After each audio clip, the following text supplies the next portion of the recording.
আপনারা কি মনে করেছেন এটা প্রাকৃতিক দুর্যোগ? এই যে বন্যা এসে আমাদের দেশটা তলিয়ে গিয়েছে, আপনারা মনে করেছেন এটা প্রাকৃতিক দুর্যোগ? নো ভাই, কখনোই না, এটা পরিকল্পিত। এই দেশে আমাদের বর্তমানে আপনারা জানেন আমরা দেশ থেকে স্বৈরাচার দূর করেছি ভাই। এই স্বৈরাচারটা আমাদের দেশে আসার জন্য সকল প্রকারের চেষ্টা সে চালাবে। দয়া করে আপনাদের কাছে অনুরোধ করতে চাই, আপনারা আবারও একত্রবদ্ধ হন, না হলে আমরা এই স্বৈরাচার ঠেকাইতে পারবো না। আমরা আমাদের হাজারো ছাত্র ভাইয়ের রক্তের বিনিময়ে, জীবনের বিনিময়ে এই স্বৈরাচারটাকে দূর করতে পেরেছি। এখন আমাদের এই স্বাধীনতা ধরে রাখার সময়। এই যে দেখেন বন্যা দিয়ে একদম দেশটাকে মেরে দিয়েছে, একদম তলিয়ে দিয়েছে। এটা ভাই প্রাকৃতিক দুর্যোগ না, এটা পরিকল্পিতভাবে করা হয়েছে। সেই স্বৈরাচার সে তার সকল প্রকারের প্রচেষ্টা চালিয়ে যাবে। আমাদের এটার মোকাবেলা করতে হবে। আমাদের পাশের দেশ, ভাইয়ের দেশ, বন্ধুর দেশকে অনুরোধ করতে চাই, একটা স্বৈরাচারের কারণে হাজারো নিরীহ প্রাণ আপনারা মেরে দিবেন না। একটা স্বৈরাচারের প্রেমে পড়ে, প্রেমের বন্ধনে আবদ্ধ হয়ে হাজারো গবাদি পশু মেরে দিবেন না ভাই।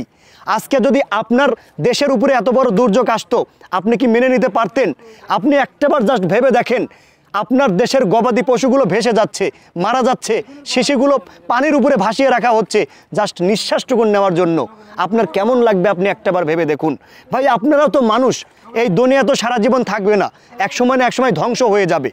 আজকে যদি আপনারা শত্রুতামি করে আমাদের দেশের উপরে, এই গরিব একটা দেশ, নিচু একটা দেশের উপরে বন্যা ইচ্ছাকৃতভাবে চালিয়ে দেন, তাহলে তো আমরা বাঁচতে পারবো না।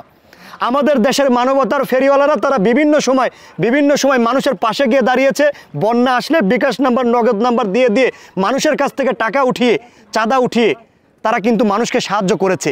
এখন তারা নেই ভাই, এখন তাদের স্বার্থ ফুরিয়ে গিয়েছে, যে কারণে তারা আর মানুষের কাছে এসে আসতেছে না, মানুষের দুঃখগুলো দেখতেছে না। গত সিলেটের বন্যায় আপনারা তো দেখেছেন, মানবতার ফেরিওয়ালার অভাব নেই। তারা বিকাশ নাম্বার দিয়ে, নগদ নাম্বার, রকেট নাম্বার দিয়ে সাধারণ মানুষের কাছ থেকে হাজার হাজার লক্ষ লক্ষ টাকা হাতিয়ে নিয়েছে।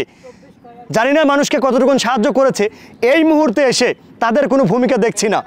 কেন? বাংলাদেশের বিভিন্ন জেলা কিন্তু বন্যার নিচে তলিয়ে গিয়েছে, বাচ্চা বাচ্চা শিশুগুলো মারা যাচ্ছে, গবাদি পশুগুলো ভেসে যাচ্ছে।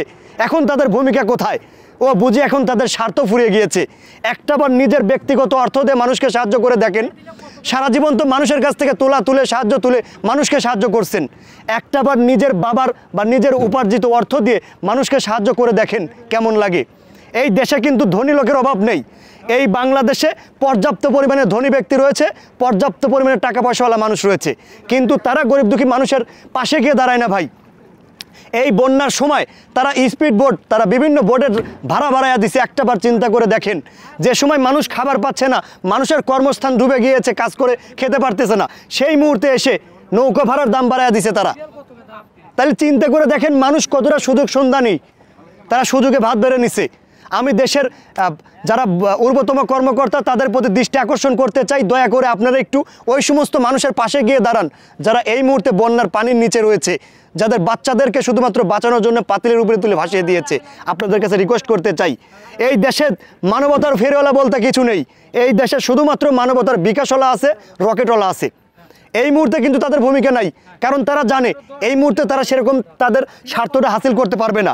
কারণ বর্তমানে দেশের মানুষের চোখ খুলে গেছে, তারা ভাই নগদ বিকাশের মাধ্যমে তাদেরকে আর টাকা পাঠাবে না, যে কারণে তারা এই উদ্যোগটা নিচ্ছে না। আমি সকল শ্রেণীর মানুষকে আহ্বান জানাতে চাই, সবশেষে আবারও বলতে চাই, এটা কিন্তু প্রাকৃতিক দুর্যোগ নয়, এটা পরিকল্পিত।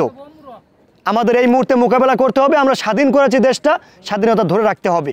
এই স্বৈরাচার আবারও আমাদের দেশে আসার জন্য তার সর্বোচ্চ চেষ্টাটা করে যাবে, কিন্তু আমাদের মোকাবেলা করতে হবে। একটু ধৈর্য ধরেন, আল্লাহ আল্লাহ করেন, এই দিন সারা জীবনে একরকম থাকবে না। আর পাশের দেশ, ভাইয়ের দেশ, বন্ধুর দেশকে বলতে চাই, এটা কিন্তু আপনাদের হাতে।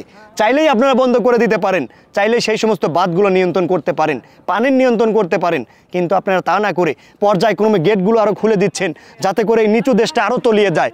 এটা মোটেও ঠিক করছেন না। একটা কথা মনে রাখেন, আপনাদেরও উপরে বাপ আছে, বাপেরও বাপ থাকে। আশা করি আপনাদেরকে বুঝাইতে পেরেছি। তো আজ এ পর্যন্তই, দেখা হচ্ছে আমার আগামী যে কোনো একটা গুরুত্বপূর্ণ ভিডিও নিয়ে। সে পর্যন্ত সকলে ভালো থাকবেন, সুস্থ থাকবেন, হাশিম ভাইয়ের সঙ্গে যুক্ত থাকবেন। আল্লাহ হাফেজ।